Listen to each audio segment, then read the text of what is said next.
What's going on, people? We are Tottenham TV, back here for another Tottenham update going into the last 24 hours of Tottenham news. And first up, we're going to be talking about an official announcement from the club as Jed Spence has signed a new deal. As Tottenham have confirmed that, we are delighted to announce that Jed Spence has signed a new contract with the club, which will run until 2028. If we bring up the article that Spurs have put out, they said, having joined the club in July 2022 from Middlesbrough, Jed has made 10 appearances in our colours to date, registered his first competitive goal for us last month in the victory over Coventry in the Cup. The 24-year-old has previously spent time on loan at Stade Rennes, Leeds and most recently Genoa for the second half of the 23-24 campaign. On the international stage, Jed has featured for the England under-21 level on 6 occasions after making his debut for the Young Lions in March 2022, which brings quite a turnaround from Jed. If you know, last year he was considered pretty much deadwood. He was training with the under-21s. He was on loan to Genoa and we were willing to flog him out for like 6 million, 5-6 million, which was unbelievable. And now, on the back of not making the Europa League squad, he's getting a new contract. Yeah, and that goes to show, I would say, that the club really believe in him. They really believe in his turnaround. They think he can contribute a lot to this team.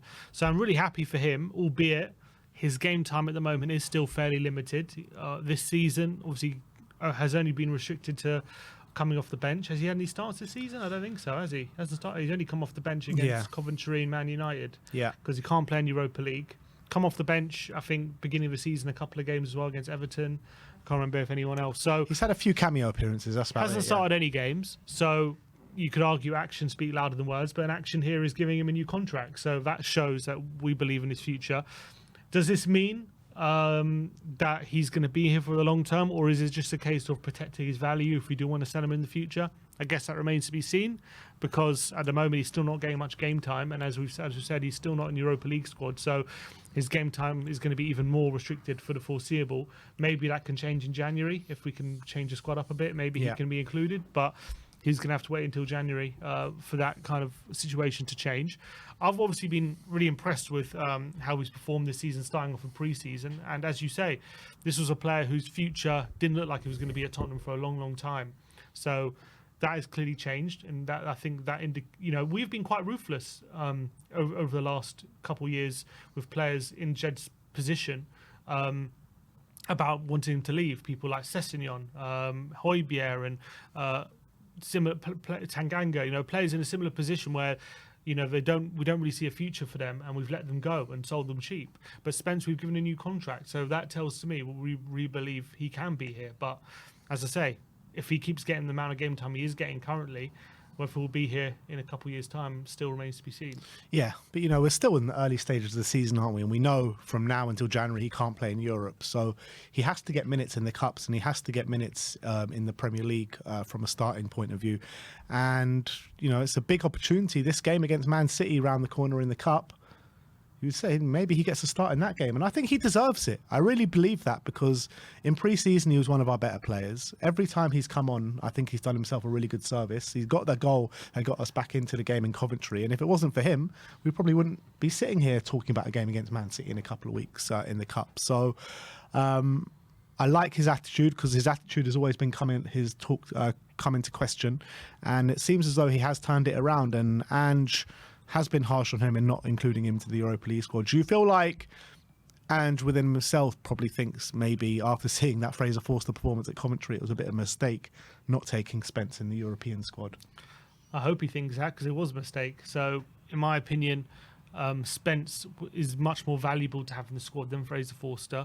Vicario's our number one in Europe anyway, so we're going to expect him to play most European games. So I don't understand why we felt the need to have Forster ahead of someone like Spence, who would have got valuable minutes and game time. Look, we've been over it 1,000 times, but what's done is done. We can't go back. I just hope that we find a way to fit in Spence at some point, because, as you say, whenever he's had a cameo, he's done really well, really acquitted himself fantastically, saved our skin against Coventry. So he does deserve more game time than he's getting. Unfortunately, he's behind two very good fullbacks in Porro and Udogie, where it's going to be very difficult for him to displace them when it comes to being the number one. But as you say, we've got a lot of games coming up. Unfortunately, can't play in Europe, but we do have a lot of games coming up. So hopefully he starts getting a few starts soon. Yeah, and I believe he will if he keeps on this attitude and application, and he's already got the reward of getting that new contract. So big up to you, Jed Spence. I think you are on the right path.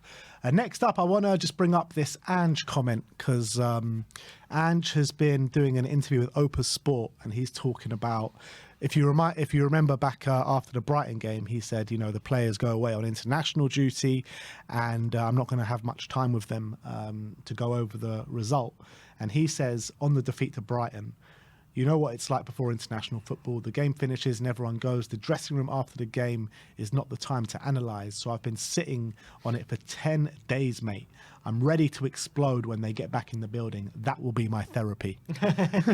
I think we've all been sitting on this defeat. He's not the only one, but no surprise, because he was very harsh about the players to the media in that after the Brighton game. But I think some players probably even left that night. I don't know exactly when some players leave, but I do know that some players sometimes do leave straight after the game and go join up with the national team immediately. So he's probably right. Like, straight after the game, it's not the time to keep him sitting there. But he's probably been brewing over. It's also a good time to take a step back, analyse exactly what happened, why it happened, and he can take stock of that.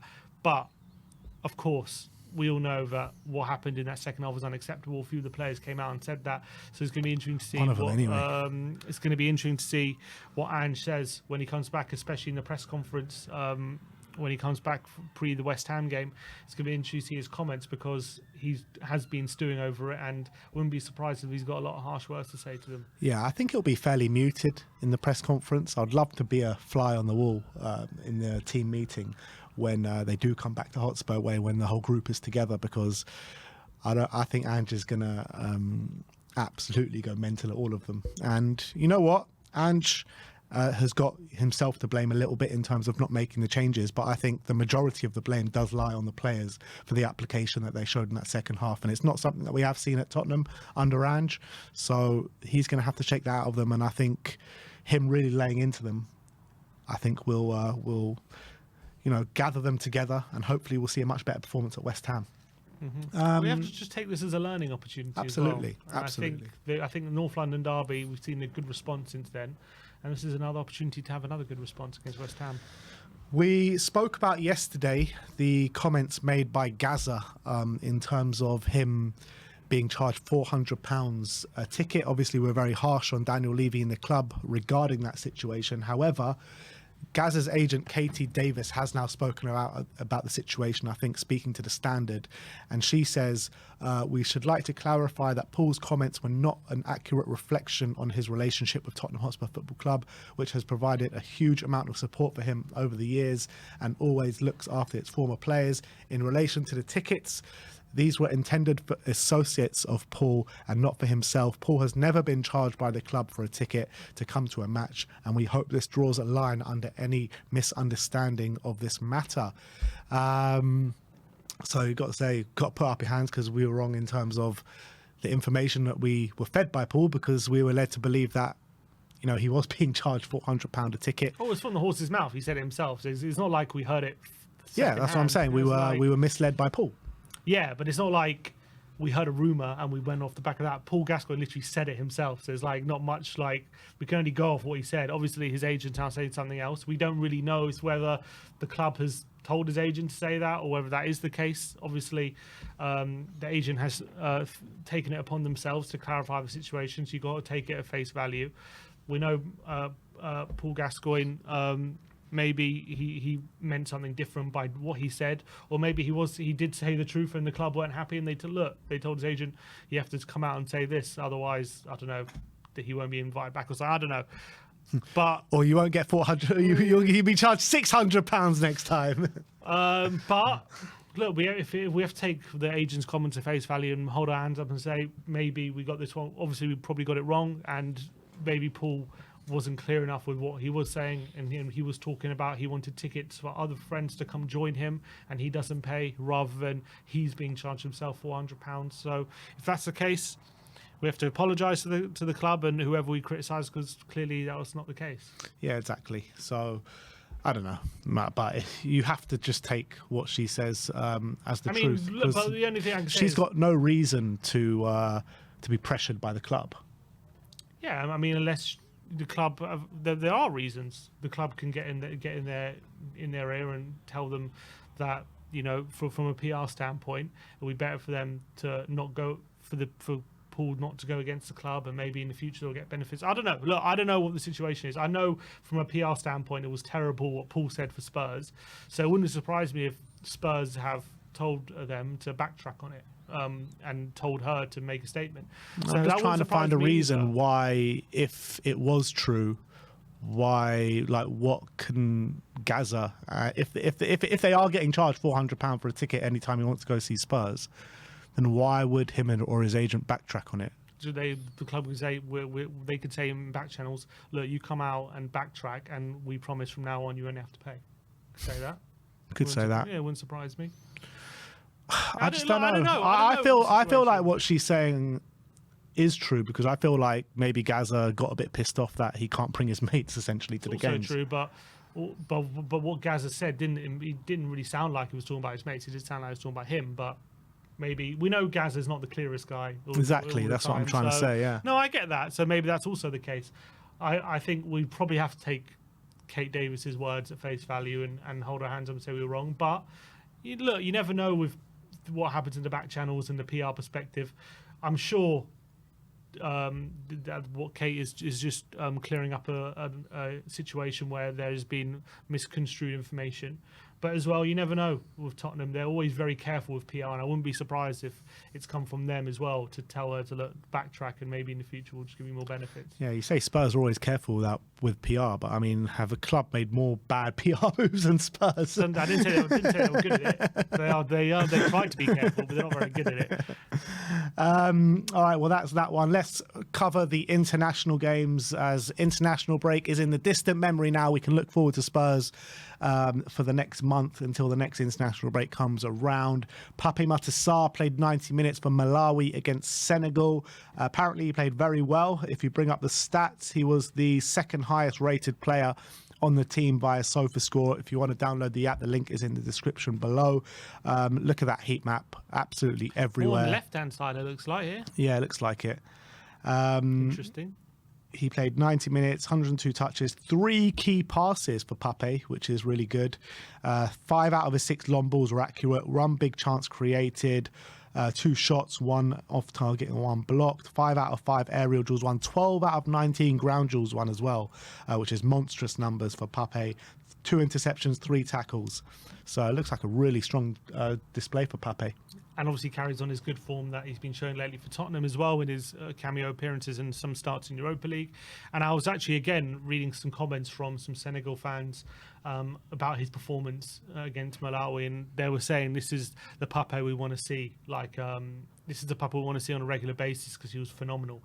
And it sounds like he had a really good game. So it's really good, and obviously it's going to be a theme, I think, for a lot of our players is in actual break having good performances, which is really great. So they carry on in good form. But Pape, yeah, look, we know this season didn't start so well, but he seems to be getting back to his best, which is really good. Yeah, absolutely.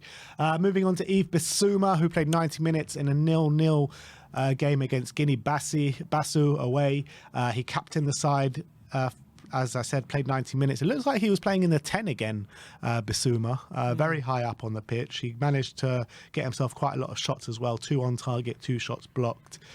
2 big chances missed, though, for Basuma. 1 key pass on the day.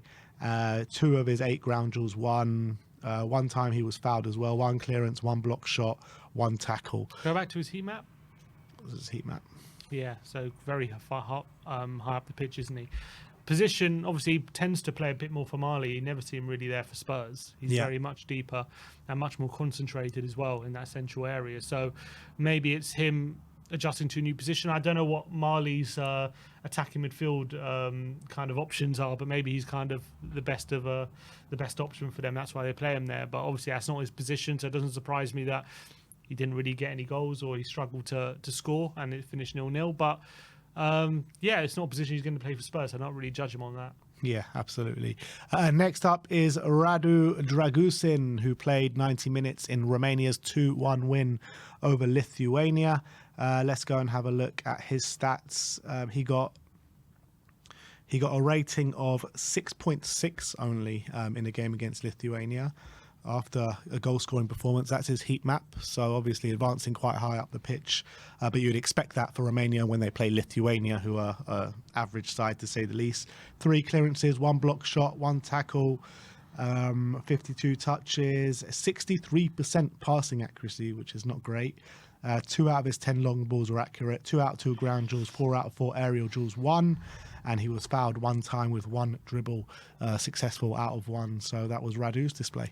Doesn't sound like he was very good on the ball, which No. doesn't hold that well. Not very good with the long passing, not very good with the short passing. But look, those are the aspects definitely that Radu has to improve if he's going to be a regular starter for Tottenham. We definitely said that. But it is two wins out of 2 for him over this international break. Got a goal in the first game, so he'll come back positive. But look, they got the win in this game, so probably defensively he did his job. But it doesn't sound like on the ball he had the best game. Yeah. Pedro Porro up next, standout performer for Spain once again in a 3-0 win over Serbia. He played 90 minutes, grabbed himself an assist as well, and he's actually the highest rated player on SofaScore for Spain in this game. And we were talking about how well he played in the first game. This one took up to a bit of a new level. He was absolutely brilliant. Look at that heat map, getting up and down that right flank all day long.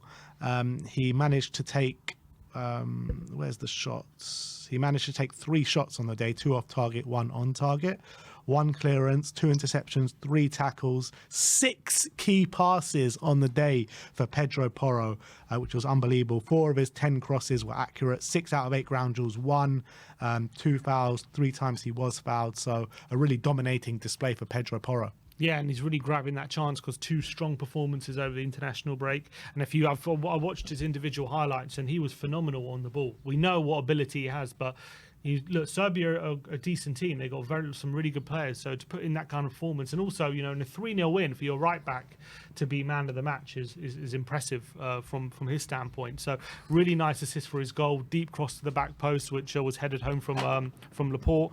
Was really good play from him. But as you say, created 6 chances on the day. You look at some of the chances he created were some really great stuff from him. Really good passes in between the lines and in around the penalty area. Look, we know he's capable of that, but playing at international level where you're not so used to your teammates and it's a step up a lot of the time. He did brilliant. So grabbing that opportunity with both hands to become Spain's number 1 right back, it looks like. Yeah, and on the back of not getting called up for the Euros in the summer, he showed the right mentality, hasn't he, to get back into that Spain squad straight away and put in the performances that he has done. Next up, let's talk about the England under-21s as they beat Azerbaijan 7-0. Archie Gray starting in midfield in this one, playing 71 minutes. 3 out of his 4 long balls were accurate. Not much stats to go on. 3 out of his 7 ground duels, 3 interceptions and 1 tackle. That was his heat map on the day.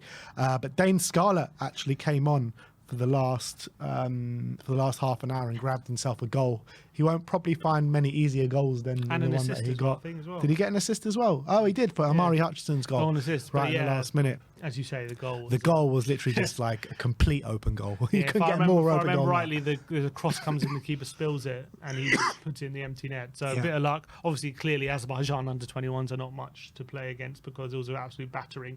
But good for him to get a goal. He seems to score a few on international break, but he's not getting much game time apart from that, which is not great. But glad for him that he got a goal and assist, but I don't think he'll be judged on these games, will he? Yeah, probably not. But let's hope he can get into the side for Oxford at some point soon. Because actually, Neil Harris, his goals have dried up a little bit for Oxford, so maybe there's opportunity. Time for Diamond Dane.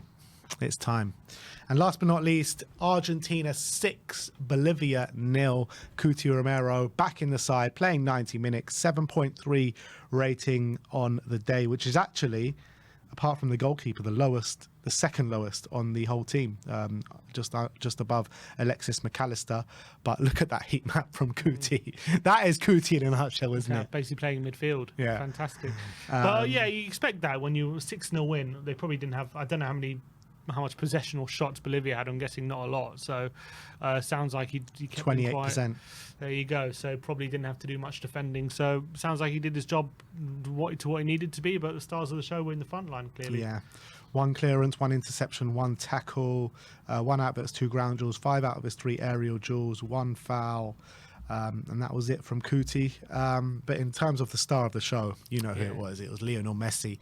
3 goals and 2 assists at his age on the international stage is quite something. Yeah, and what a player. Literally timeless, Lionel Messi. Can't wait to see him in the next World Cup, because if he keeps playing like this, and he's been, I know it's only the MLS, but he's absolutely smashing that league out. It's too easy for him. So he clearly still got it, as much as he's not playing at the best league. But international level, he's absolutely smashing it. What a performance from him. And it's great to see the GOAT still goating. He should, when the MLS season finishes, because there's an overlap with Europe, someone should take him on loan. What are you saying?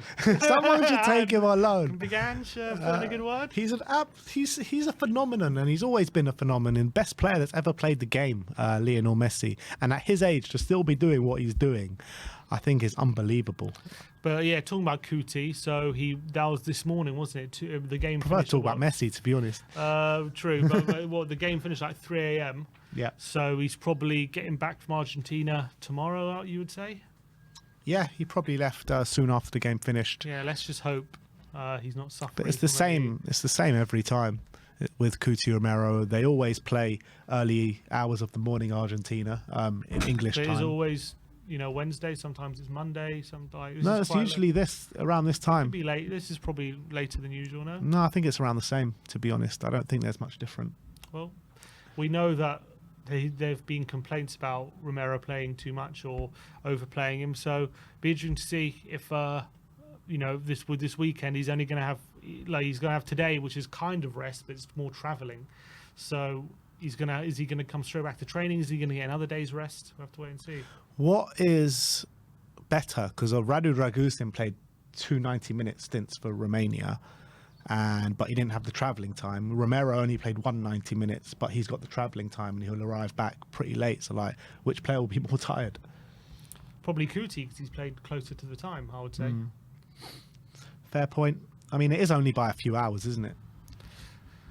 A few hours, but he's not playing. He's playing in South America. So it's a lot. He's basically losing a whole day for travel time. I don't think Dragusin is the same.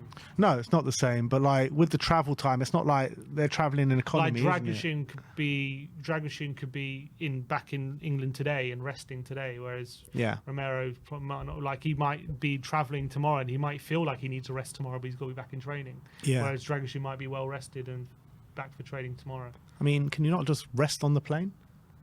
He's travelling 5-star luxury. It's not, but I know, but travel's not really resting, is it? Well, not the way we travel, but maybe the way they travel. Maybe, I don't know. And travel time, I feel like, sometimes when you travel a lot, you feel like you need a rest after you come. But when you've been traveling, like I said, we don't travel the way these guys travel, so it's hard to comment on it really. But we've seen it before, where Kuti Romero comes back at all hours in the morning and puts in a good display on the weekend. But it's more about his performances so far this season that maybe Radu deserved the spot. So we'll have to wait and see. I do think Romero will play on the weekend. I envisage so, but it'll be interesting if there is any thoughts about him travelling too much or playing too much, that they put Dragusin in just for a game. Obviously, Dragusin's back for the Europa League now after he's serving his suspension, so he'll be back for the Thursday game. So I guess Kuti can have a rest then. Yeah, fair point. All right, well, that's our Tottenham update for today. Let us know in the comment section below your thoughts regarding all the news stories we brought to you today. Like, subscribe and comment. And as always, come on, you Spurs.